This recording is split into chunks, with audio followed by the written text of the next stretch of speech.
Olá! Hoje o Acalme-se está aqui no CAPES e eu converso com a Simone. Simone, boa tarde, tudo bem? Olá, Osvaldo, boa tarde, tudo bem? A Simone, ela é psicóloga, né, Simone? Ela é psicóloga e nós vamos falar um pouquinho hoje, nós estamos ainda no mês de setembro, né, Simone? E nós vamos falar um pouquinho hoje sobre essa campanha de nível nacional que é o Setembro Amarelo, é isso? Tudo bom, Simone? Olá, tudo bem? Osvaldo, muito obrigada pelo convite, né, por falar de um tema que é tão delicado e também muito complexo, mas que é muito importante nós falarmos, ampliar essa consciência sobre a prevenção ao suicídio, né? E como você falou, é uma campanha, ela tem aí uma expansão de território, não só brasileiro, como também fora do Brasil. Inclusive, esta campanha ela surgiu em decorrência de um suicídio de um jovem de 17 anos, Michael, que ele é dos Estados Unidos. E por conta do suicídio dele, os pais e amigos começaram a distribuir alguns cartõezinhos com uma fitinha amarela em apoio, entregando para pessoas que possivelmente poderiam estar passando por um sofrimento emocional. E isso ocorreu em 1994. E o que é interessante é que após 20 anos, Osvaldo, essa campanha ela entra no Brasil através do CVV, que é o Centro de Valorização da Vida. Então essa campanha ela entra no Brasil em 2014. E aí hoje o CVV tem apoio da Associação Brasileira de Psiquiatria, da Associação Brasileira de Medicina e também da Organização Mundial de Saúde, né? Muito bem. Então esse amarelinho ali esse amarelinho é um laço, né? Sim, É um laço aquilo ali. Então, Simone, isso aí surgiu na campanha do suicídio desse rapaz americano. Exatamente, ela surgiu a campanha em decorrência do suicídio desse jovem Michael, né? E como ele tinha um carro amarelo, aí eles pegaram o símbolo, deram a fitinha amarela em decorrência de que ele gostava da cor amarela. Muito bem, então chegou no Brasil em 2014. Isso. Essa campanha do Setembro Amarelo.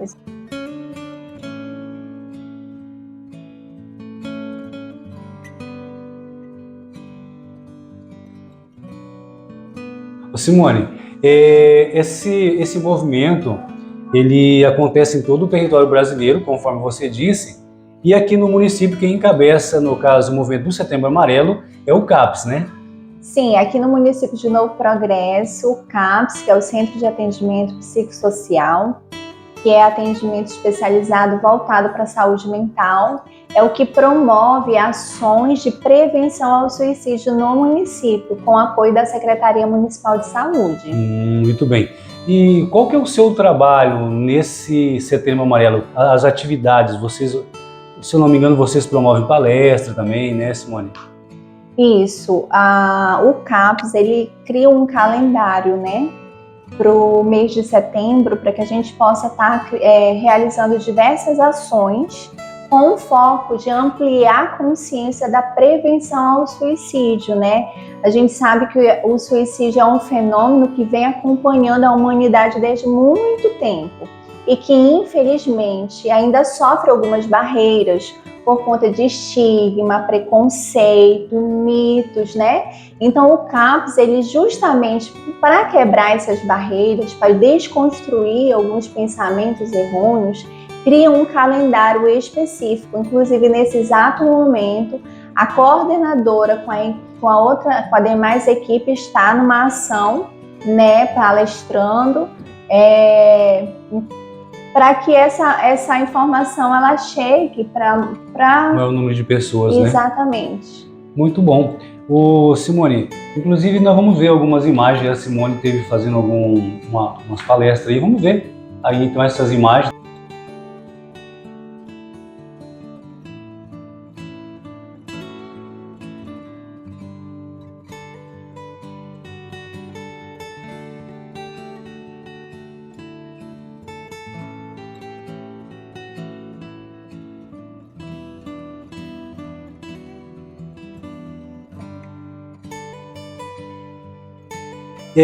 Aqui também no CAPS, você desenvolve um projeto chamado Musicoterapia. Explica para nós como funciona esse projeto aí, Simone. Sim, foi desenvolvido aqui no CAPS com a equipe, né? O projeto Musicoterapia. Ele acontece mensalmente com os pacientes daqui do CAPS. E o Musicoterapia, ele tem o intuito de trazer o bem-estar físico, mental, a socialização dos pacientes, né? Porque nós sabemos que a música, ela tem um poder de trazer vários benefícios, como questões de emocionais, físico, relaxamento físico. Inclusive, na musicoterapia, nós temos também, como é um encontro ali multiprofissional, nós temos fisioterapeuta, psicólogos, né?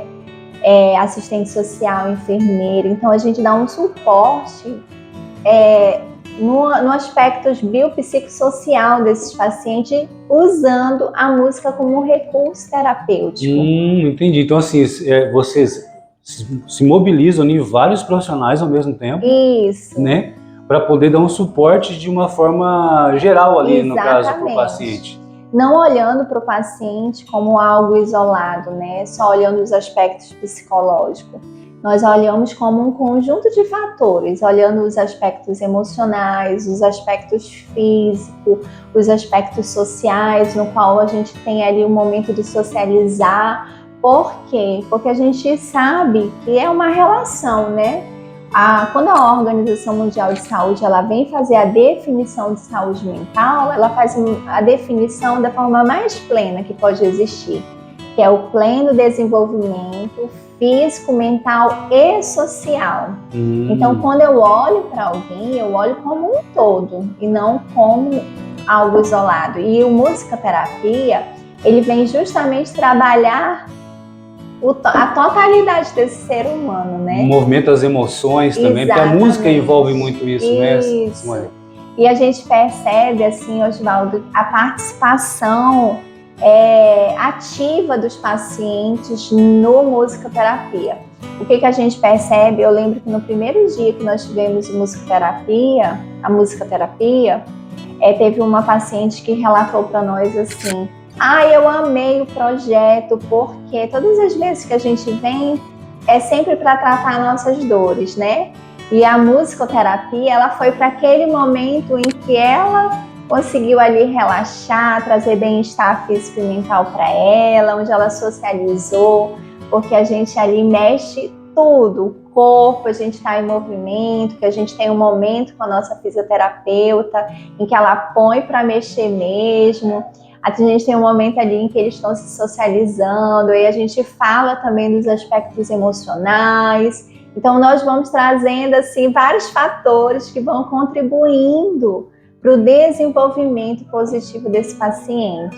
Ou seja, então, vocês quebram aquele gelo, porque às vezes o paciente ele vem aqui já, vem talvez carregado, né? Exatamente. Simone? Então ele chega aqui com essa questão da musicoterapia, quebra aquele gelo somente do paciente e a psicóloga ali, então assim, envolve mais profissionais, né? Envolve a questão o emocional também, porque Sim. A música, no contexto geral, né, ela vai movimentar tudo isso. É um projeto muito interessante. Vamos ver algumas imagens então aí desse musicoterapia? Meus amigos falam que eu sou demais.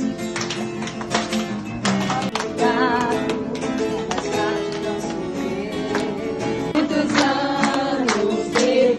Olha só, nós vemos aí então nas imagens, né, esse projeto musicoterapia, onde toda a equipe do CAPS, né, Simone, se envolve ali, realmente fisioterapeuta, né, quem mais? Assistente social, enfermeira, psicólogo. E vem até alguém ali que toca, isso, né, Simone? Isso, nós temos 2 parceiros, né, que são voluntários, que abraçaram o projeto, né. Simone, o CAPS fez também um movimento aí em razão do Setembro Amarelo, que é o Pit Stop, né? Fala um pouquinho para nós sobre esse movimento que vocês fizeram. Aí foi na Avenida Jamanchim, é isso? Sim. Como já foi dito, o CAPS ele elaborou um calendário, né?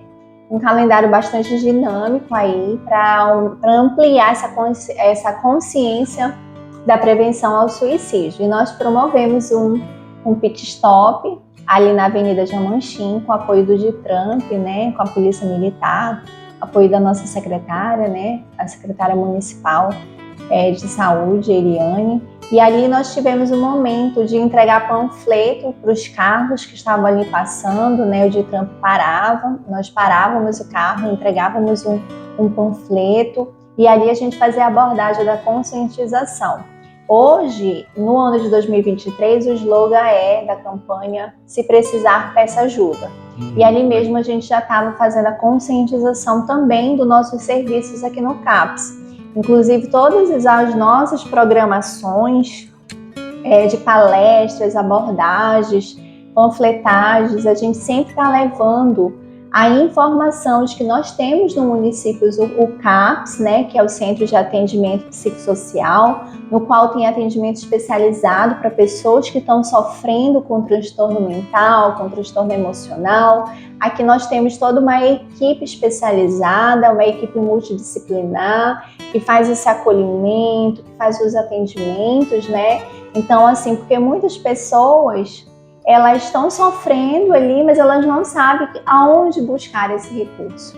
E o município, ele oferece tanto atendimento na atenção primária, que é os atendimentos psicológicos nas unidades de saúde, né, nas UBS, e também aqui no CAPS, que já é para que os atendimentos aqui já vai ser voltado para transtornos de médio a grave, né?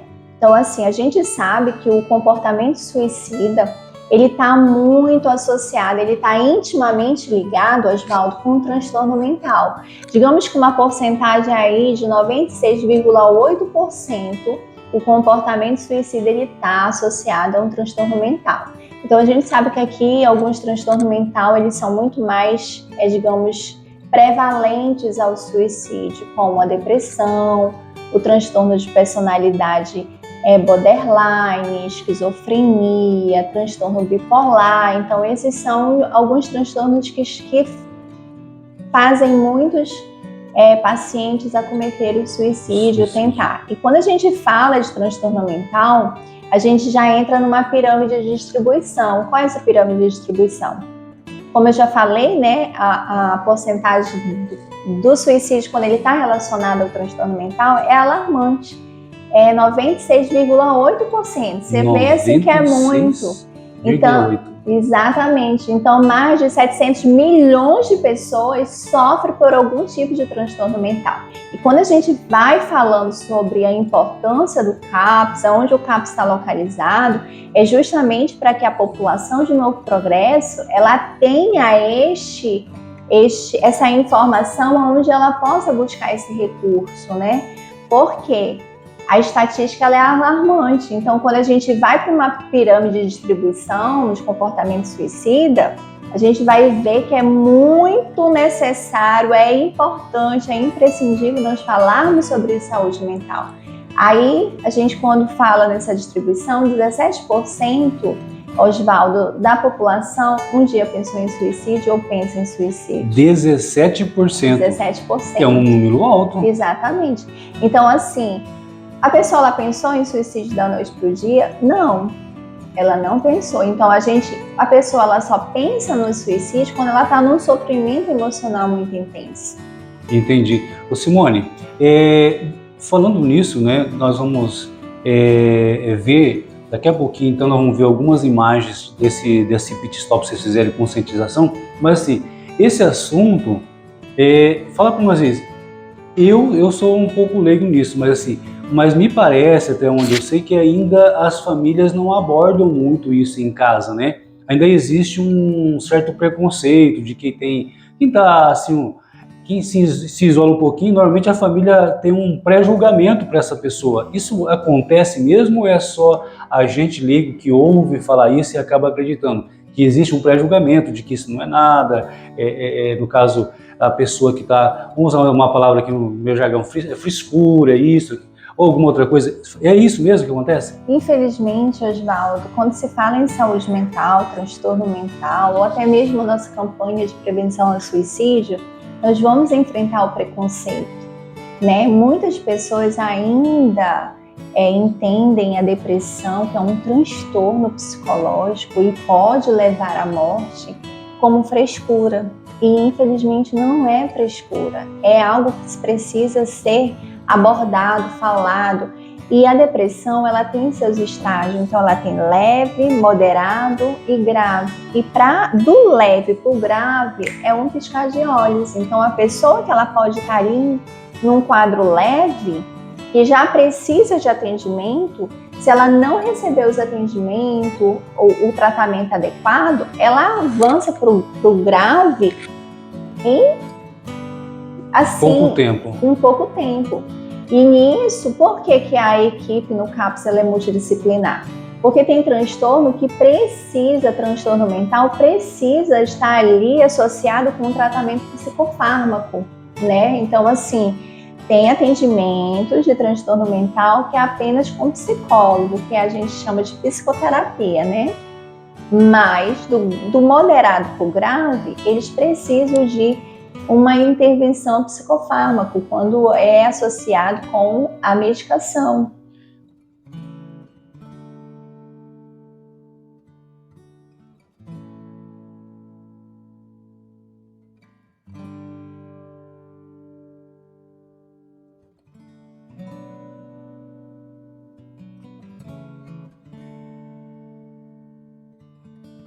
O exercício físico também faz parte para ajudar a amenizar também, né, Sim. Simone?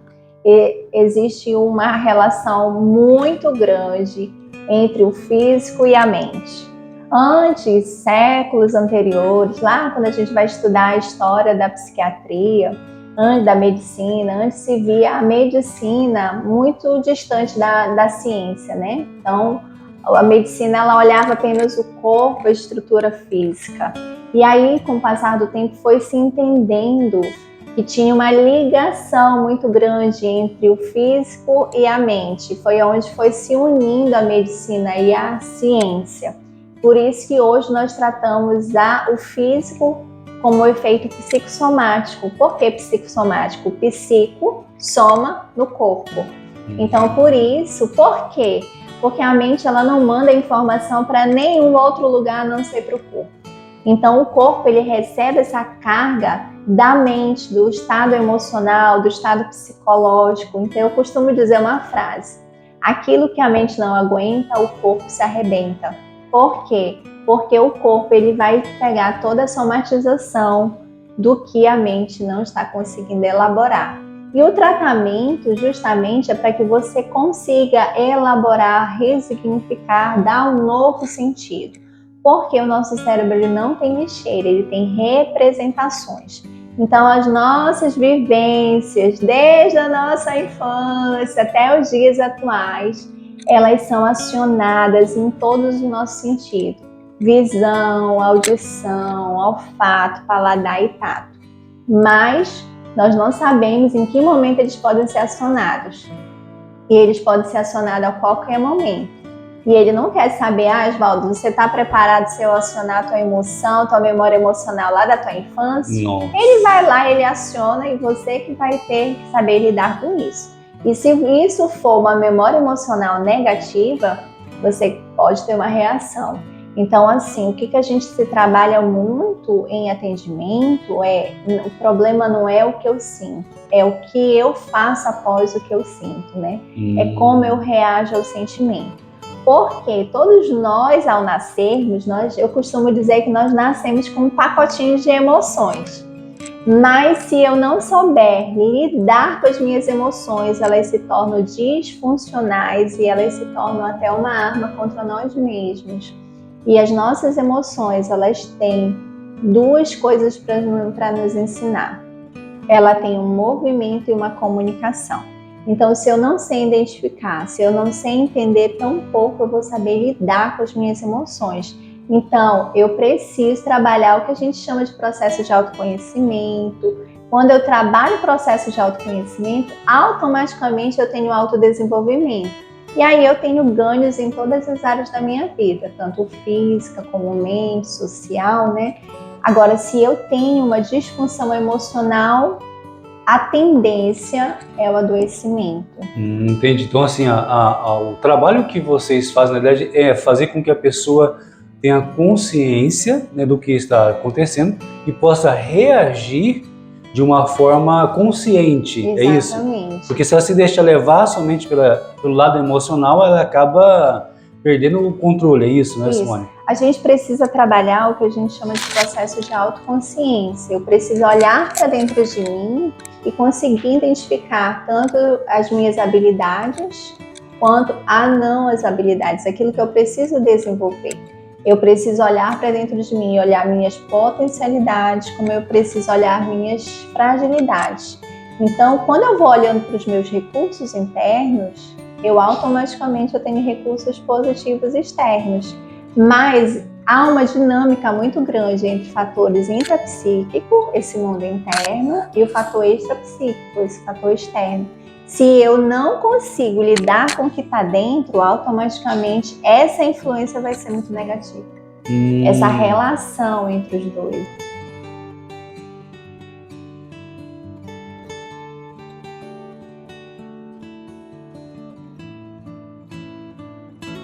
Então, assim, essa questão da boa alimentação, uma boa noite de sono, uma caminhada, um lazer, tudo isso contribui, então, com uma forma de prevenção a esses certos tipos de transtornos, né?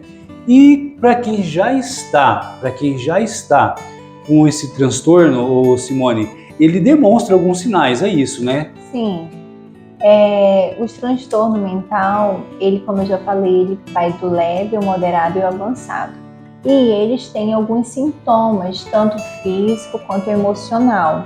Eu vou citar aqui alguns, vou citar da depressão, que a depressão ela é um transtorno no qual ela está intimamente ligada com o suicídio, o comportamento suicida, tá? Como a gente está falando do Setembro Amarelo, eu vou citar aqui alguns sintomas da depressão. Então, a depressão, ela é um transtorno de humor, então ela vai afetar diretamente o humor dessa pessoa, causando ali alguns sintomas, tanto físico quanto emocional, social, né?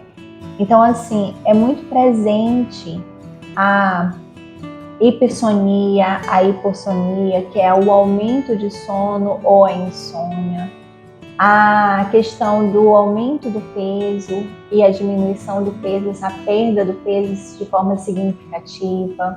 A gente também tem ali os sintomas de avolia, que a avolia é a perda significativa de atividades auto-iniciada, é aquela atividade assim, hoje eu vou começar a fazer uma academia, hoje eu vou fazer uma caminhada, hoje eu vou limpar minha casa. Então são atividades auto-iniciadas, né? E também a gente tem aquela perda da anedonia. O que é a anedonia? Aquela perda significativa naquilo que gerava prazer. Por exemplo, eu amava levar meu cachorrinho para passear. Eu amava ir trabalhar, falar com o público. Eu tenho essa perda significativa ali. Então, a gente vê que há, digamos... alguns sinais que eles demonstram ali que algumas coisas que eles gostavam, é isso, Simone, é isso que eu estou entendendo? Eles gostavam de levar o cachorro para passear. Não levo mais. Gostavam talvez de se reunir com as amigas. Não se reúne mais. Esses são alguns sinais de que a pessoa pode estar com esse transtorno, é isso, Simone? Exatamente, transtorno da depressão. Então, assim, e é diferente, Osvaldo, de uma tristeza para depressão. Então, assim, a tristeza, ela é algo ali que ela tem um motivo. Por exemplo, meu cachorrinho morreu, vamos supor. Então, eu tenho um motivo para estar triste, né? A perda do cachorrinho me gerou aquela tristeza. Então, a depressão, não. Ela nem sempre vai ter um motivo aparente. Por quê? Porque às vezes está tudo muito bem na vida daquela pessoa e ela não consegue justificar por que ela está naquele quadro de tristeza, por que ela está naquele quadro de desesperança. Então, não é uma diferença entre tristeza e depressão. E aí, quando a gente vai falar sobre depressão, essa questão de tristeza profunda, a gente também vai falar dos neurotransmissores. A depressão, ela vai fazer uma alteração nos neurotransmissores. Vai diminuir a serotonina, a noradrenalina, a dopamina. E esses são os neuroquímicos que são, por exemplo, serotonina, ela é o hormônio do bem-estar, né? É a sensação do bem-estar. A pessoa vai perdendo um pouco disso. Ela vai perdendo. E isso gera essa tristeza que, pelo que você falou, assim, não tem um motivo aparente para ela ficar Exatamente. triste, ela está triste, é isso? Exatamente, porque a depressão ela também vem fazer essa alteração nos neurotransmissores. Justamente por isso que entra o tratamento multidisciplinar com psicólogo, com psiquiatra, por conta dos psicofármacos, né? Então essa geração, ela gera então essa perda e por isso que então, às vezes tem que tomar um medicamento então, é isso, Simone? Exatamente. Justamente porque não é só uma questão emocional também ali. Existe essa perca também ali que você falou, esse hormônio que ajuda a trazer, no caso, o sono também, aquele momento de alegria, é isso? Isso, porque assim, os psicofármacos eles vão trabalhar diretamente no sistema nervoso central, né? Por isso que eles vão atuar ali para potencializar o tratamento dessa pessoa que está passando pelo transtorno mental. Por quê? Porque assim, quando uma pessoa ela está na depressão, por exemplo, ela está enfrentando o processo depressivo, digamos que ela está no moderado para o avançado, que é onde a gente já começa a ligar ali os sinais de alerta, né? Que muitas vezes eles começam ali por conta da desesperança, que a própria ansiedade ela tem esse sintoma da desesperança, eles começam a entrar num processo que a gente chama de visão de túnel. Eles acabam olhando o processo de comportamento suicida como apenas o único recurso. Por isso que a gente fala que é um sentimento ambivalente. Não é que eles queiram morrer, eles estão apenas não aguentando mais o sofrimento. Por isso que fala que o comportamento suicida é um extremo sofrimento psíquico, né? Eles estão assim num intenso sofrimento psíquico. E aí eles começam a olhar o suicídio como apenas o único recurso que eles têm. Então eles não querem morrer propriamente, eles querem acabar com aquela dor. É como se viver fosse um sofrimento, não aguentando mais viver. Entendi. Ele é um pouco diferente de quem então tem o pânico, né? Porque o pânico, eu Oswaldo, já tive. A gente tem aquela sensação de que alguma coisa ruim vai acontecer e a gente fica com medo de morrer, corre para o médico. Eu lembro que eu ia desesperado, lá eu ia parar no hospital, o doutor já até me conhecia. Então, assim, o pânico é diferente. Isso. Já quem tem esse transtorno, ele quer eliminar aquilo ali e por isso ele tem o desejo suicida. Exatamente. Ele é como se viver para ele fosse um sofrimento. É como se no pensamento dele não vale mais a pena viver, porque viver está sendo um sofrimento muito intenso para eles. Por isso que eles entram num pensamento ambivalente. Não é que eles queiram morrer, mas eles não aguentam mais. Eliminar essa, Eles tipo uma dor, uma angústia ali. Exatamente. E aí a gente entra em 2 fatores de risco, que é a desesperança e a impulsividade. Às vezes aquela pessoa no ato impulsivo, não que ela tenha tido um pensamento suicida antes, mas é porque ela, naquele momento de impulsividade, ela buscou o recurso para acabar com aquela dor. E uma crise, ela pode durar alguns minutos, como ela pode durar horas. Então acaba que a gente precisa ficar muito atento aos fatores de risco, né? Não deixar essas pessoas sozinhas, né? Estar sempre acompanhando. Então, assim, é como se fosse uma crise naquele momento, onde ela idealiza aquilo ali e quer realmente cometer esse ato, que é um ato realmente muito triste de se ver, né, Simone? Isso. E esse movimento que vocês vêm fazendo aqui no município, né, é um movimento muito bonito e que realmente não é só aqui, como você mesmo disse, né, é em todo o mundo, no Brasil. Então, você que é familiar, né, de alguém que está vivendo esse problema na pele, ou você que está vivendo isso realmente, esse tipo de transtorno, nossa recomendação, procure o CAPS, que está aqui, qual é o endereço mesmo, Simone? É na Rua Machado de Assis, 541, bairro Jardim Planalto. E você vai estar conversando com a Simone, que é a psicóloga, e tem toda uma equipe aqui que ajuda a receber essa pessoa que chega, né, Simone? Isso. Aqui nós temos uma equipe multidisciplinar, nós temos 2 profissionais psicólogos, nós temos médico, enfermeiros, assistente social, técnico de enfermagem, fisioterapeuta, educador físico.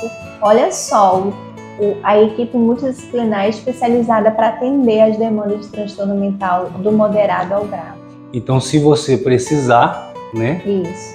O município, a Secretaria de Saúde, ela oferece os atendimentos nas unidades básicas, né, que é ali no postinho da Dr. Isaías Antunes, que fica ali no lado da delegacia, e ali no Jardim Europa, que é no posto na unidade Jardim Europa, que fica em frente ao lago. Uhum. Nesses 2 postos também nós temos ali profissionais da área da psicologia, que faz o atendimento de saúde mental.